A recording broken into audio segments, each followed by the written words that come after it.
ഈ ബോക്സിനകത്ത് ഒരു കീ ഉണ്ട്, ഒരു കറൻസി ഉണ്ട്, ഒരു കോയിൻ ഉണ്ട്. ഈ ബോക്സിൽ നിന്ന് നിങ്ങൾക്ക് 3 പേർക്കും ഓരോ ഒബ്ജക്റ്റ് എടുക്കാം, ഞാൻ കാണാതെ. എന്നിട്ട് ആരൊക്കെ ഏതൊക്കെ ഒബ്ജക്റ്റ് എടുത്തു എന്ന് എനിക്ക് കണ്ടുപിടിക്കാൻ പറ്റുമെന്നാണ് ഒരു എക്സ്പെരിമെൻറ്റ്. 3 പേരും 3 ഒബ്ജക്ട്സ് എടുക്കുക, ഹൈഡ് ചെയ്യുക, കയ്യിൽ ഹൈഡ് ചെയ്യുക. അപ്പോൾ നിങ്ങളുടെ കയ്യിൽ ഒരാളുടെ കയ്യിൽ കീ ഉണ്ടാവും, ഒരാളുടെ കയ്യിൽ കറൻസി ഉണ്ടാവും, ഒരാളുടെ കയ്യിൽ കോയിൻ ഉണ്ടാവും. അപ്പോൾ ആരുടെയൊക്കെ കയ്യിലാണ് ഏതൊക്കെ ഒബ്ജക്റ്റ് ഉള്ളതെന്ന് എനിക്കറിയില്ല, കാരണം ഇത് ഏത് രീതിയിലും ആവാൻ സാധ്യതയുണ്ട്. ഞാൻ വെറുതെ വൈൽഡായിട്ടൊരു ഗസ് ചെയ്യാണ് ആദ്യം.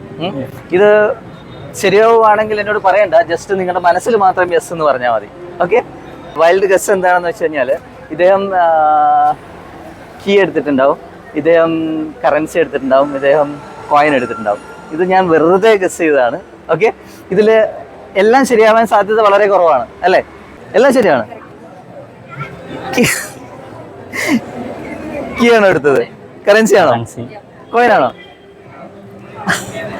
സോ നമ്മൾ വെറുതെ ഗസ് ചെയ്താൽ പോലും ആ ഒരു ഇൻറ്റ്യൂഷൻ കറക്റ്റ് ആയിരിക്കും. നമുക്ക് ഒന്നുകൂടി ട്രൈ നോക്കാം. ചിലപ്പോൾ ഇത് ലക്കിന് വന്നതാണെങ്കിലോ, അല്ലേ? ഒരു കാര്യം ചെയ്യാം, ഞാൻ ഒന്ന് തിരിഞ്ഞേക്കാം, നിങ്ങളുടെ കയ്യിലുള്ള സാധനങ്ങൾ ഇങ്ങനെ അങ്ങോട്ടും ഇങ്ങോട്ടും ചേഞ്ച് ചെയ്യാം. ഓക്കെ, നിങ്ങൾ ഇപ്പോൾ ഉള്ള സ്ഥാനത്ത് നിന്ന് മാറ്റി വെച്ചു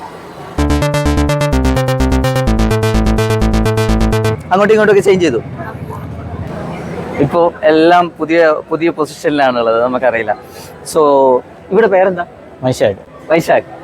ഓക്കെ, വൈശാഖിന്റെ കയ്യിലുള്ള ഒബ്ജക്റ്റ് എന്താണെന്നുള്ളത് മനസ്സിലൊന്ന് തിങ്ക് ചെയ്യാവോ? Just think. കീ അല്ലേ?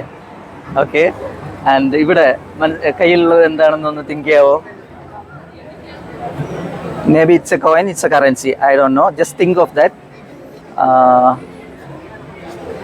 It's a currency. Yeah. Right.